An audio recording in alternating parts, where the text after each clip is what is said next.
isn't it? It is, it is. Oh, where's my camera? He's had it. Thank you. Anyone else would have whacked it and drove off. There was nobody straight around away. though. There was nobody around.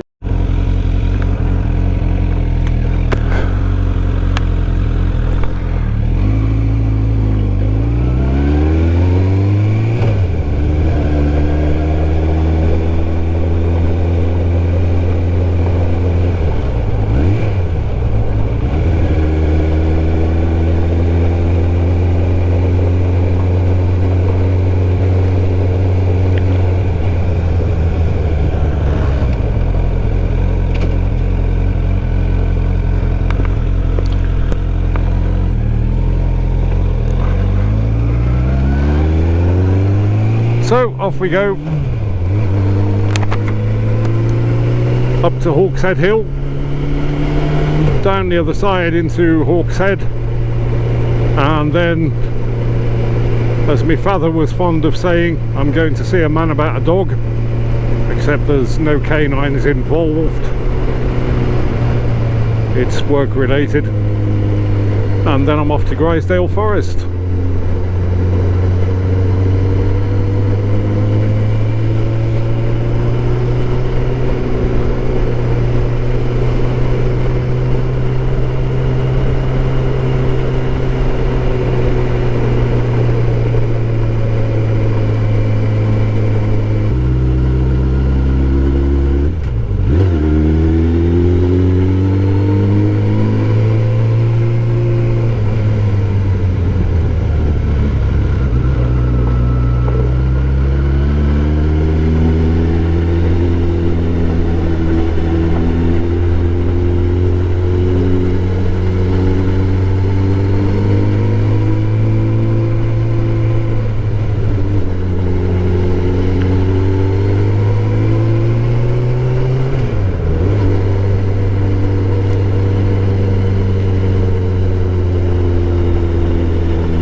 Still a lot of water coming off the hills here.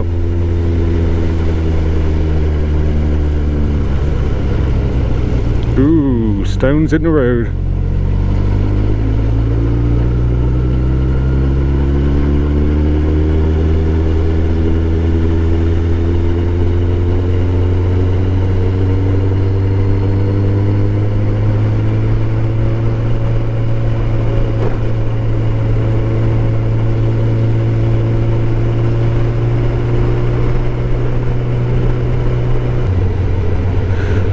So here we are coming into Hawkshead.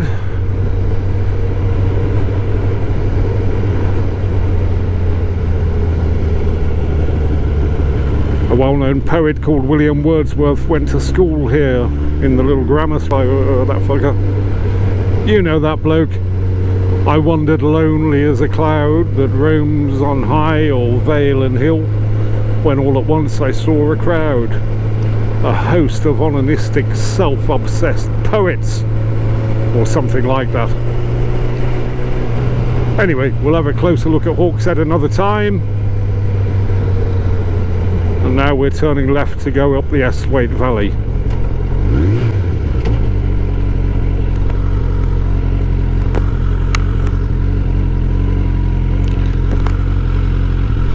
And the ferry is still closed until the end of the month, I believe. They're doing a refurb and an inspection and these kinds of things.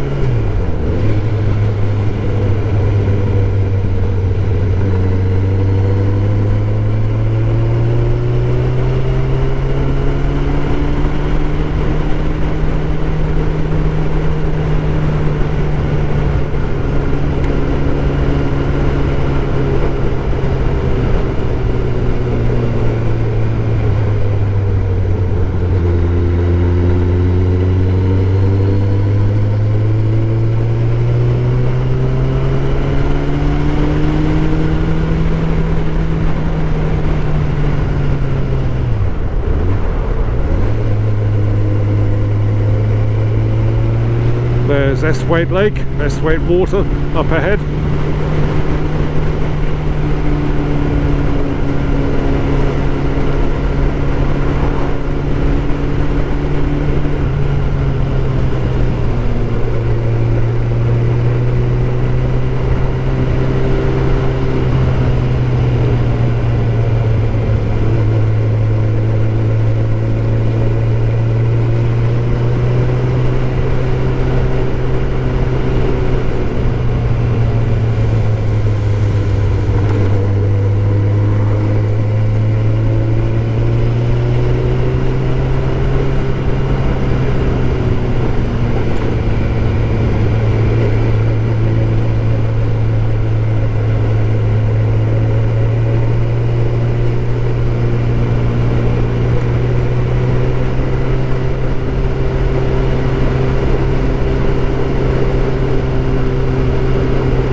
Okay, here we are, Story House Hotel, short business meeting, and then off to Grizedale.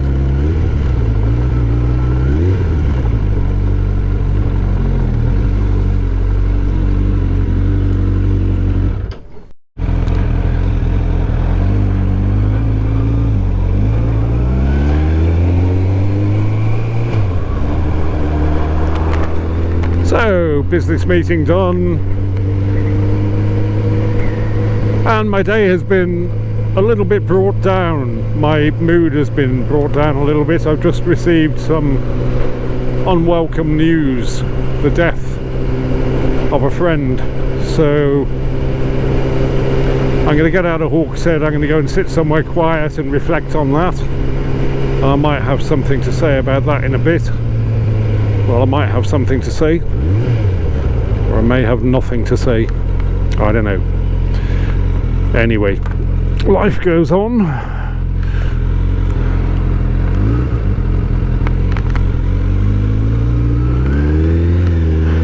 And so I'm heading now for Grizedale Forest.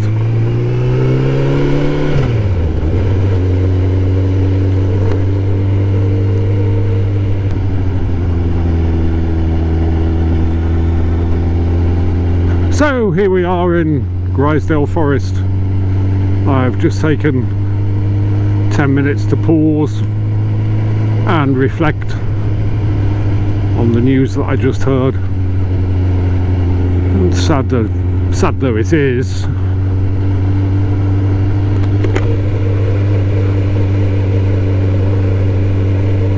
there's really nothing I can do about it. So I'm just going to carry on exploring.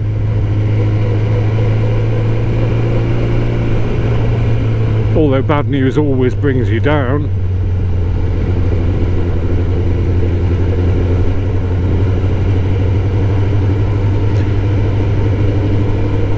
What are you going to do about it?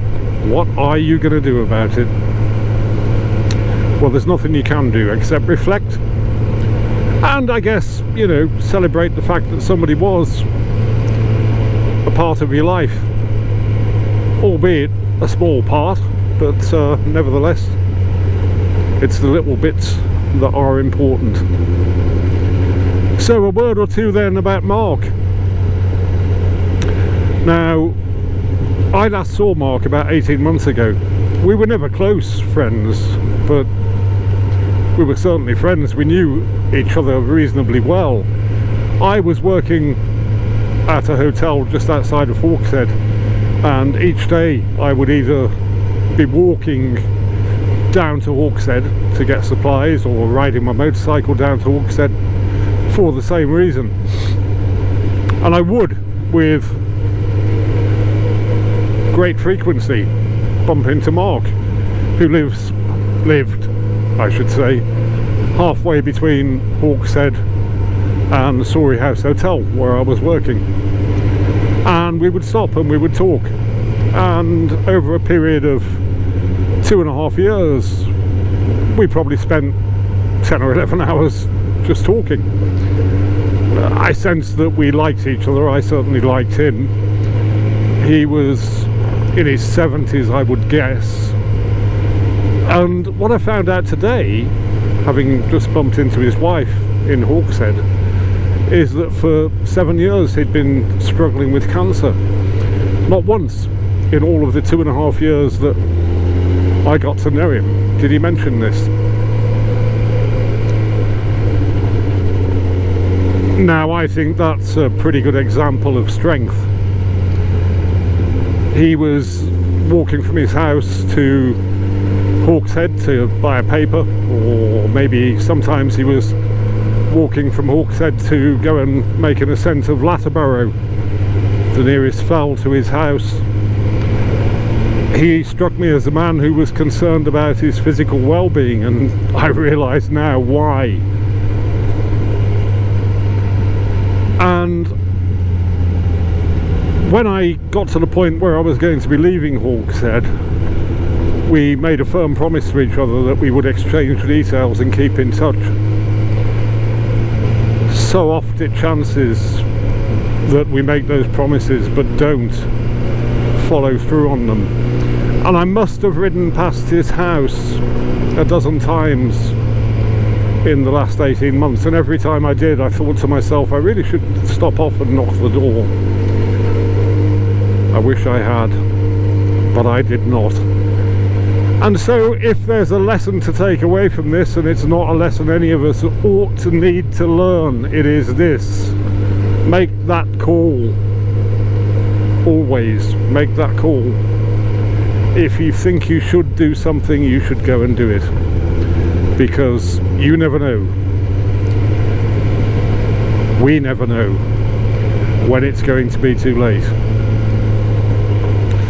So now, in the words of Polonius in Shakespeare's Hamlet, I'm going to throw to earth this unprevailing woe. And to paraphrase Polonius, no, Claudius actually, I'm misquoting, I'm going to get the fuck on with it. Pretty sure that that's what Mark would have wanted. He was a rationalist. So yeah, not going to see you again, my man, but thanks for the time we shared. And here's the visitor centre. I'm going in here. I'm even going to pay my £2.60 parking, and then we're going to go and have a look at some sculptures.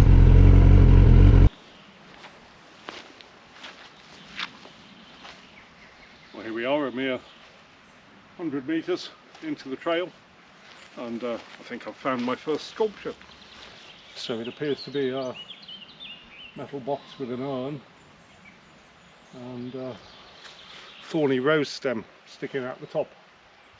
What does it say to me? Somebody got a grant from the Arts Council. I don't know.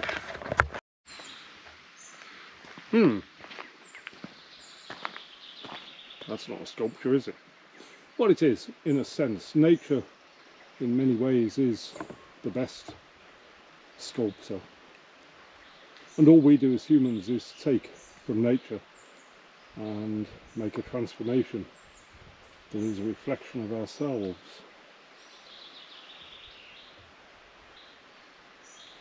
Well, I think that's quite beautiful. Anyway, on we go.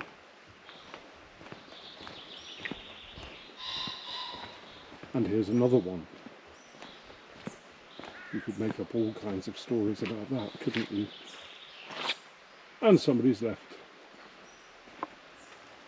a bag of dog shit. Jesus. Ah. Disgusting.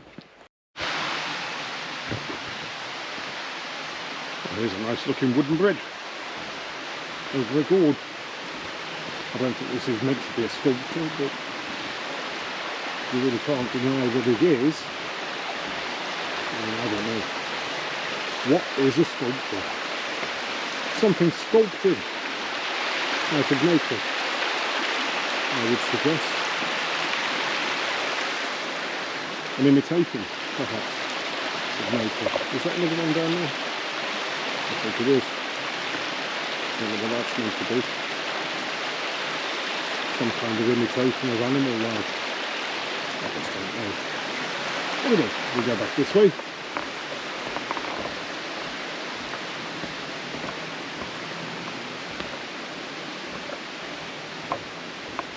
I don't know if that's over there is meant to be a sculpture. But as I've just said, everything is. It's a seating area to shelter from the rain, perhaps. I don't know. As you might have noticed from the occasional droplets on the camera lens, it has actually started raining before it was predicted.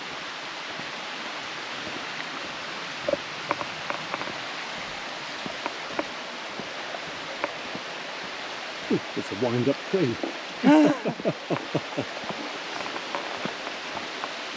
I don't know what happens when you wind it up. Maybe it's a bit like me. There's another one, look. Another wind-up tree. And what's this here?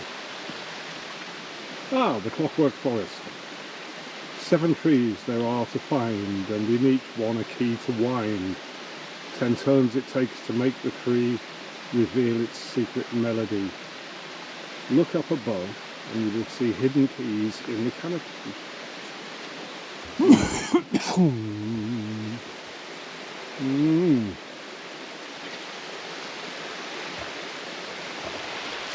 Should have gone for Specsavers.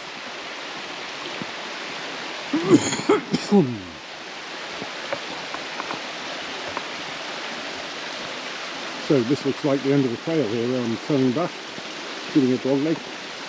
Let's have an investigation in here.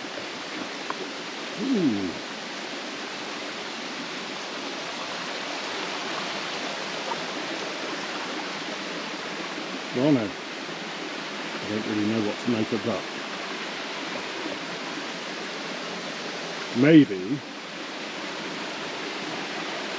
it's an expression of the ongoing class struggle. Or maybe it's not, I don't know. So I think we're going back this way now and then turning back on ourselves. Lovely little stream going down the side of the path here. Or rather, the path going down the side of the stream.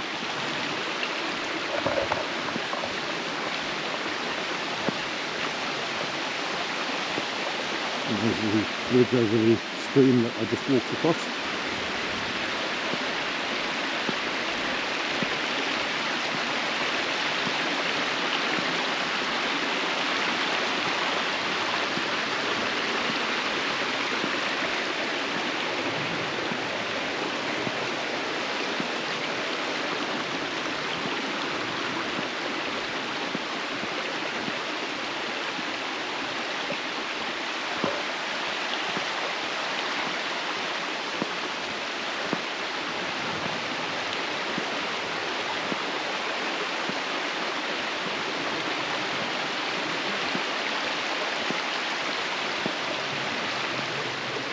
So I'm just keeping an eye on where the car park is where I came in.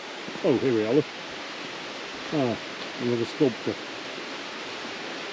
I think it's meant to be a sheep. But definitely a sheep.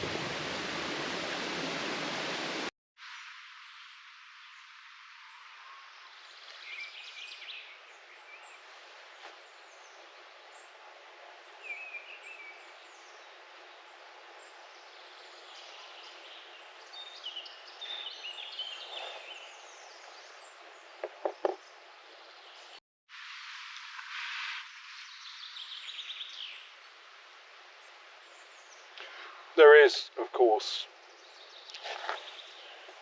a great deal to be said about sitting in nice places and just having a good old think. The solitude, as Samuel Taylor Coleridge put it succinctly in Frosted Midnight, to my mind one of the most beautiful poems ever written, despite its metaphysical confusion. The solitude that suits abstruser musings. The solitude that suits abstruser musings. The things that we don't always find the time to contemplate are often thrown into stark relief by circumstances and places. This is a truly wonderful place. I've only given you a short foretaste of it. I will be coming back to explore, and whilst I can't precisely understand the meaning or purpose of the sculptures that I've seen, nature itself, as I've said, is the finest sculptor